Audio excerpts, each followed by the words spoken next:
မှာနေလာရင်းနဲ့မကြမဆိုးသလိုတစုံတရာတော့ပျောက်ရှာနေကြပါတယ်ခဏဖြစ်သေးမမွားလေးတွေကနေတခါတည်းကြီးမမရဲ့အထိပျောက်ဆုံးနေတတ်တယ်တရံတစ်ခါမှာတော့အကြီးဆုံးဆိုတဲ့အရာအထိပေါ့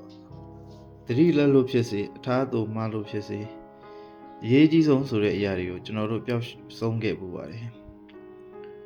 တွေ့တာမမောစရာတစုံတရာကိုပျောက်ဆုံးရတယ်ဆိုတာဆုံးရှုံးရတယ်ဆိုတာဘာနဲ့မှမတူတဲ့ဝေဒနာတစ်မျိုးကိုပေးတာပေါ့ပြန်ရှာလို့မတွေ့နိုင်တဲ့အရာဆိုတာမရှိပါဘူးတဲ့ပတ်စံရင်ခိုးခံရတယ်ဆိုပါစို့1 ကီလိုမီတာပတ်ဝန်းကျင်အမှိုက်ပုံးတစ်ပုံးနဲ့အဲ့ဒီပတ်စံရင်ကိုကျွန်တော်တို့ပြန်တွေ့မှာပဲတဲ့ဒီစကားတွေဒီတသနာတွေမှန်ရလားကျွန်တော်မသိပါဘူးဒီရုပ်ရှင်နဲ့တာကီရှီကတော့ပျောက်ဆုံးပစ္စည်းရှာဖွေလုပ်ငန်းထူထောင်လာပါတယ်သတိလလုံးနဲ့ကပိုင်းနိုင်ခံလို့ဖြစ်စေကိုရိုင်းကအထားမလို့ပဲဖြစ်စေပျောက်ဆုံးနေတဲ့ဘာမဆိုပြန်ရှာပေးတဲ့အလုပ်ပေါ့ပတ်စံရိပ်ဖိုးဈေးတဲ့ရဲ့အလေးအမွေးတရိษံကတရေအထိသူတို့မရှာပေးနိုင်တာဘာဆိုဘာမှမရှိဘူး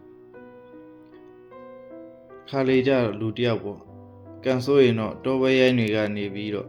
တေးပြီးသားလူတွေအထိရှာပေးရတတ်တယ်ပြန်ရှာလို့မတွေ့နိုင်တဲ့အရာမရှိဘူးဆိုတဲ့စောင်းမိုးနဲ့ပျောက်တာမှန်ရင်ရှာပေးတဲ့သူတို့ဟာသွေးကင်ဆာဖြစ်နေတဲ့ကောင်မလေးတယောက်ရဲ့ပျောက်နေတဲ့မျောလင်းချက်ကိုရှာပေးဖို့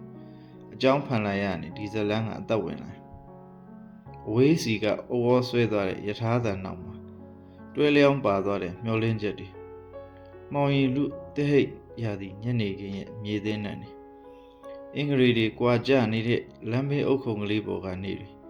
ကဘာအစွန်းတစ်ဖက်စီမျောရည်ရင်တငွေ့ငွေ့ကုံလွန်ခဲ့မှုတဲ့အနီးနားမြစ်တာတွေမောင်ချိန်မတိုင်ခင်လင်းနေနေတယ်ဘယ်တစ်ခုကပြန်ရှာတွေ့ဖို့ပိုခက်တယ်လေအစတည်းကမပိုင်ခဲ့တဲ့အရာလားထားသူမှားခဲ့တဲ့အရာလားချစ်ချင်းတရားအစကတည်းကကျွန်တော်မပိုင်ခဲ့တဲ့အရာလားသတိလက်လို့ဖြစ်ခဲ့ခြင်းလားပြန်ရှာလို့မတွေ့နိုင်တဲ့တစုံတရာတွေပျောက်ဆုံးသွားတဲ့အခါဘလို့အလင်းနဲ့ဖာထေးမလဲမောပညာဆိုတော့ကိုယုံလားဒီကဘာကြီးရဲ့ဟိုဘက်အလုံးမှာဘာမဆိုဖြစ်နိုင်တဲ့တနေရာရှိခြင်းရှိမှာပေါ့နှစ်ထင်မှာတနက်တိလျက်သားသူအတွက်ဖားမိုးတွေရွာကြလာသလိုမျိုး Judas H Machina ညှို့လေးချက်ကြမှုတက်ရိုးလေးယုံကြည်ထားတဲ့ Jesus H Machina မော်ဆန်နဲ့ဖြစ်ဒီကောင်မှမရှိပါဘူးလို့ဘသူတွေပြောတယ်တကယ်တမ်းချစ်တဲ့ခဲ့ရဲ့ခိုက်တဲ့တန်းမော်ဆန်ခဲ့မှာပဲမပိုင်ဆိုင်နိုင်တော့ရင်တော့ပြန်ယူဆောင်မသွားနိုင်တော့တဲ့ဟိုးတုန်းကညနေခင်းနေရဒီဘဝအတွက်ရေတူးအဆက်မော်ဆန်နေလို့မယ်ကြားဘူးတယ်ဘသူမဆိုတူတယောက်ရဲ့တရားတွေကိုကုစားပေးနိုင်တဲ့မော်ဆရာဖြစ်နိုင်သလိုဘဝရဲ့အခိုက်အတန့်တိုင်းဘဝရဲ့အပိုင်းစာတိုင်းကမော်ဆန်နိုင်တဲ့